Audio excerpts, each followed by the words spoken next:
Hello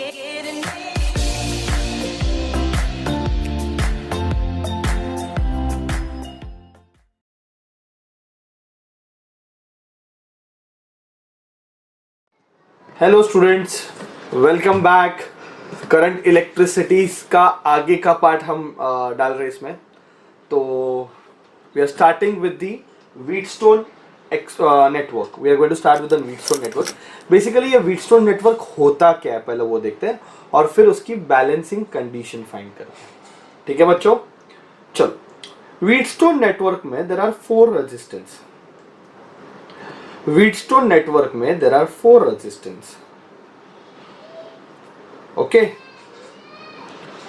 so let me call this as R1, R2, R3 and R4.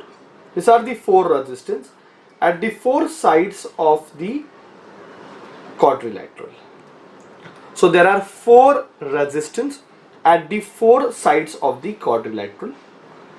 You can see there is one galvanometer connected across B and D. Cell, key and a rheostat is connected across A and C. Okay, cell, key and rheostat is connected across A and C. So it consists of 4 resistance R1, R2, R3 and R4 at the 4 sides of the quadrilateral ABCD. Cell, key and rheostat is connected across A and C and a galvanometer is connected across B and D. Galvanometer basically क्यों use होता है? Current है या नहीं है detect करने के लिए यूज करता है। बहुत ही सेंसिटिव डिवाइस होता है, it's a very very very sensitive device.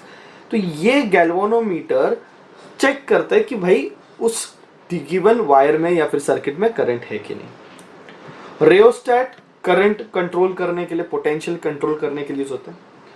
The moment आप यहां पे की डालोगे तो यहां से करंट फ्लो होगा।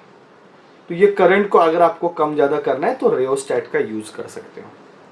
ठीक है बच्चों, तो यहां से जो करंट आ रहा है वो इधर आने के बाद लेट अस से डिवाइड हो गया, I1 and I2।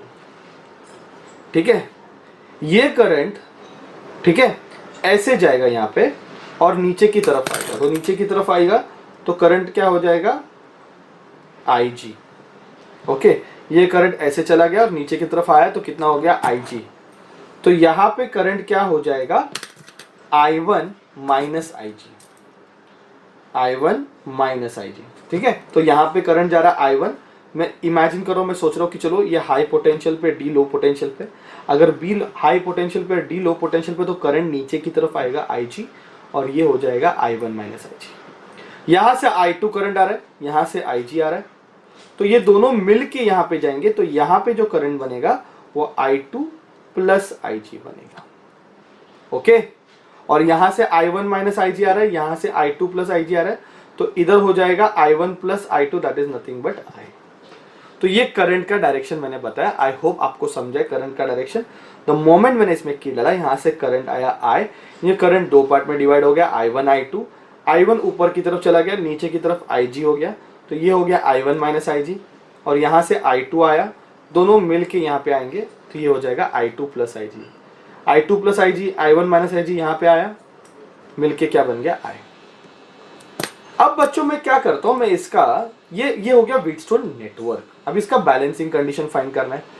Before coming to balancing condition, let me apply Kirchhoff voltage law. Okay, so what I will consider closed loop A B D A। जब भी आपको किरचॉफ वोल्टेज लॉ लगाना है तो मैंने बोला था सारे प्लस माइनस डाल दो। तो ये प्लस है, ये माइनस है, क्योंकि करंट ऊपर की तरफ जा रहा है, करंट नीचे की तरफ आ रहा है, तो ये प्लस ये माइनस।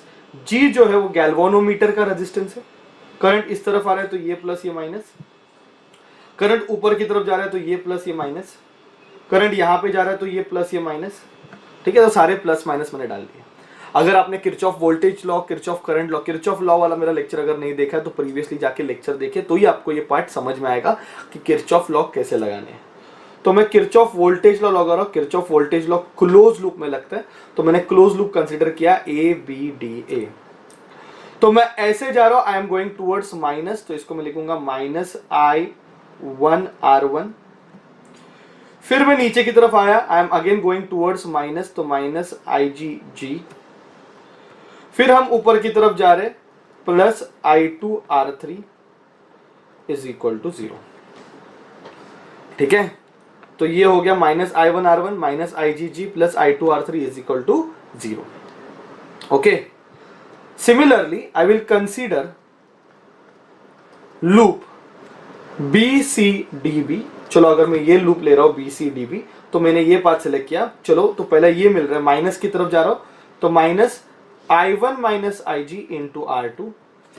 फिर मैं ऐसे चला गया, plus I2 plus IG into R4।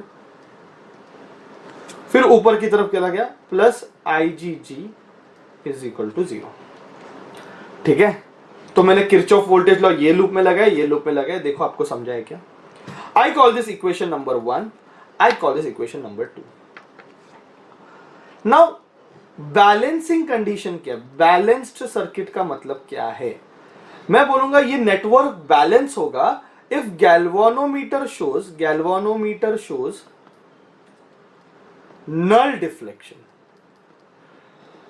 नल डिफ्लेक्शन का मतलब है कि उसका पॉइंटर बिल्कुल नहीं हिल रहा है, मतलब गैल्वानोमीटर से कोई करंट नहीं जा रहा है। याद रखो बच्चों, अगर गैल्वानोमीटर से कोई करंट नहीं जाएगा तो ये सर्किट बैलेंस हो जाएगा। क्या हो जाएगा? बैलेंस। तो IG का वैल्यू मैंने कितना डाला है? 0। ठीक है, और ये कभी पॉसिबल है? आप तो बोलोगे सर वायर तो कनेक्टेड है, तो करंट तो यहां से जाना ही चाहिए। सोचो अगर B का पोटेंशियल और D का पोटेंशियल सेम हो गया।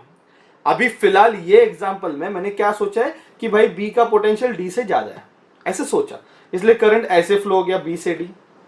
अगर D का पोटेंशियल B से ज्यादा रहेगा तो करंट ऐसे फ्लो होएगा D से B। ठीक है, अभी मैं क्या बोल रहा हूं, दोनों का पोटेंशियल क्या है? सेम है। तो B का पोटेंशियल और D का पोटेंशियल क्या है? सेम है। अगर दोनों का पोटेंशियल सेम है, अगर B का और D का दोनों का पोटेंशियल सेम है, तो इसमें से करंट कितना जाएगा? 0। तो IG की वैल्यू कितनी रहेगी? 0 रहेगी बच्चों। ठीक है, क्योंकि अगर पोटेंशियल सेम रहेगा तो करंट फ्लो होने वाला नहीं है। तो बैलेंसिंग सर्किट का मतलब क्या है? गैल्वानोमीटर शोज नल डिफ्लेक्शन, तो IG का वैल्यू कितना है? 0। तो ये IG का वैल्यू 0 इधर डालो, तो फ्रॉम 1 मुझे क्या मिलेगा? -I1R1, ये 0 हो गया, IG की वैल्यू 0 डाल दी, plus I2R3 is equal to 0।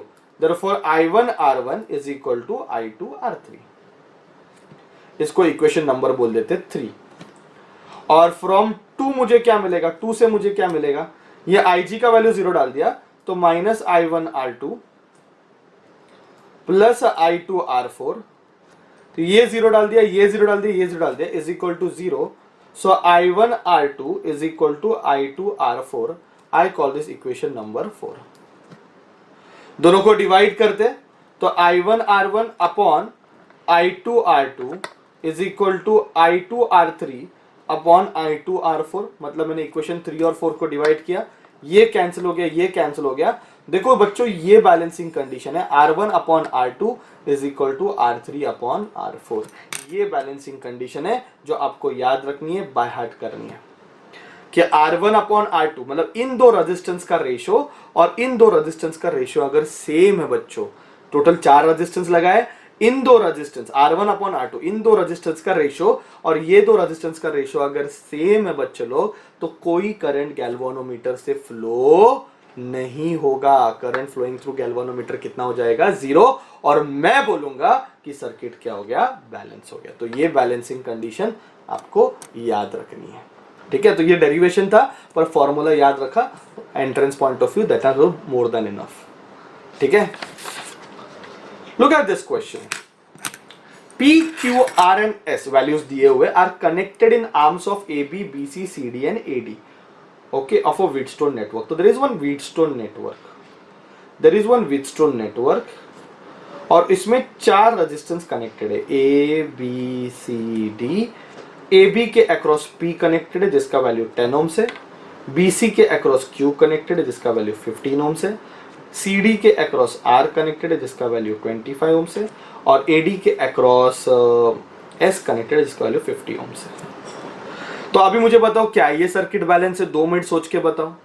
तो P अपॉन Q की वैल्यू है 10 अपॉन 15 जो कि होती है 2/3, और S अपॉन R की वैल्यू है 50 अपॉन 25 जो कि होते हैं 2:1। As P by Q is not equal to S by R, therefore circuit is not balanced। ये सर्किट बैलेंस्ड नहीं है क्योंकि रेशियो सेम नहीं है। तो अभी उसने क्वेश्चन पूछा है कि what resistance has to be connected across S, S के अक्रॉस कितना रेजिस्टेंस कनेक्ट करे ताकि ये सर्किट क्या हो जाएगा? बैलेंस हो जाएगा। Okay, what resistance has to be connected across S ताकि ये सर्किट बैलेंस हो जाएगा। चलो मैं उसको नाम देता हूं एक्स। तो let X be the resistance connected across 50 ohms. अभी ये लगाने से सर्किट बैलेंस, अभी सर्किट बैलेंस है। ये जब नहीं लगाया था तो सर्किट बैलेंस नहीं था, पर अभी ये लगाने से सर्किट बैलेंस हो गया। नाउ आई कैन से कि भाई P upon Q is equal to S parallel X upon R, बराबर है। इसका रेशियो अपॉन इसका, मतलब इन दोनों का रेशियो P अपॉन Q, और ये हमें क्या हो गया? S पैरेलल X अपॉन क्या आएगा? R। तो वैल्यूज कैसे आएगी बच्चों? 10 upon 25 is equal to S parallel X upon R की वैल्यू कितनी है? 25, sorry P upon Q, Q की वैल्यू 15 है, ये 15 है। तो S पैरेलल X किसके बराबर होगा? ये 5 2 जा 5 3 जा, तो ये हो जाएगा 50/3, बराबर है। S पैरेलल X मतलब X into X upon S plus X is equal to 50/3। S की वैल्यू कितनी दी है? 50, तो 50x upon 50 plus x is equal to 50/3। ये 50-50 कैंसिल हो गया, क्रॉस मल्टीप्लाई किया तो 3x is equal to 50 plus x, बराबर है। ये x को यहां लेके आओ तो अभी ये कितना हो जाएगा? 2x is equal to 50। तो x की वैल्यू बच्चों 25 ओम्स रहेगी। तो इसका मतलब ये है कि 25 ओम्स लगाने के बाद, 25 ओम्स लगाने के बाद सर्किट क्या हो गया? बैलेंस हो गया। Is it clear? So that is the simple answer. चलो इस सम को देखते हैं। 4 resistance 4 ohms 4 ohms 4 ohms and 12 ohms forms Wheatstone network. देखो 4 ohms 4 ohms 4 ohms and 12 ohms, 4 ohms 4 ohms 4 ohms and 12 ohms. Okay, they form Wheatstone network. Find resistance which when connected across 12 ohms. 12 ohms के across कितना resistance connect करोगे तो circuit balance होगा। पहले तो balance नहीं था क्योंकि 4/4 और 4/12 का रेशियो सेम नहीं है, इसलिए मैंने इसके अक्रॉस क्या लगा दिया? X। सो X लगाने के बाद अभी सर्किट बैलेंस हो गया। ये लगाने के बाद बैलेंस हो, जब ये नहीं लगाया था तभी सर्किट बैलेंस नहीं हुआ था। अभी जैसे मैंने X लगा दिया सर्किट बैलेंस हो गया। तो मैं बोलूं 4/4 is equal to 4/12 parallel X। ये कैंसिल हो गया, तो 12 पैरेलल X की वैल्यू कितनी है? 4। 12 पैरेलल X मतलब ऊपर मल्टीप्लाई नीचे प्लस इज इक्वल टू 4, तो 12x is equal to 48 plus 4x, तो 8x इज इक्वल टू 48। तो बच्चों x की वैल्यू 6 आएगी। तो 6 ओम्स लगाने के बाद, 12 ओम्स के अक्रॉस 6 ओम लगाने के बाद ये सर्किट क्या हो गया? बैलेंस हो गया। सिंपल सम है। ये सम देखो यहाँ पे बहुत बच्चे गड़बड़ करते हैं। 5 ohms 10 ohms 15 ohms and x ohm. अभी आप पहला पॉज करके सॉल्व करने की कोशिश करो, फिर आपको समझेगा आपने क्या गड़बड़ किया, क्या मिस किया। ठीक है, तो लेक्चर पॉज करो और please try to solve it. अगर आपने पॉज करके हो गया, सॉल्व करके हो गया, तो अब इसका आंसर देखो क्या बच्चों। बहुत मस्त सम है ये, इधर काफी बच्चे मिस्टेक कर देते हैं, ये सम को संभालना है। 5 ohms, 10 ohms, 15 ohms and x ohms are connected in series। मतलब 5, 10, 15 एक्सेस सीरीज में कनेक्टेड है। इधर कैसे लिखा था? 4, 4, 4 एंड 12। तो R1, R2, R3, R4 are connected to form Wheatstone network. तो ये R1 है, ये R2 है, ये R3 है, R4 है। इधर सीरीज वीरीज नहीं, इधर उसने प्रिसाइसली बोला है कि इन चारों को सीरीज में कनेक्ट किया है। तो 5 ohms, 10 ohms, 15 ohms and x ohms are connected in series. ठीक है, तो ये ऐसे आएगा। तो मुझे बताओ 5/10 इज इक्वल टू क्या आएगा, x/15। 5 1 जा 5 2 जा, तो x की वैल्यू 15/2 जो कि 7.5 ohms है। देखो मैक्सिमम बच्चों को इसका आंसर 30 ohms आया रहेगा। ठीक है, तो ये हो गया व्हीटस्टोन नेटवर्क के एक ओरिजिनल सम्स। ठीक है, बहुत इजी है। I hope you understood. That's the end of the lecture. Thank you very much all of you.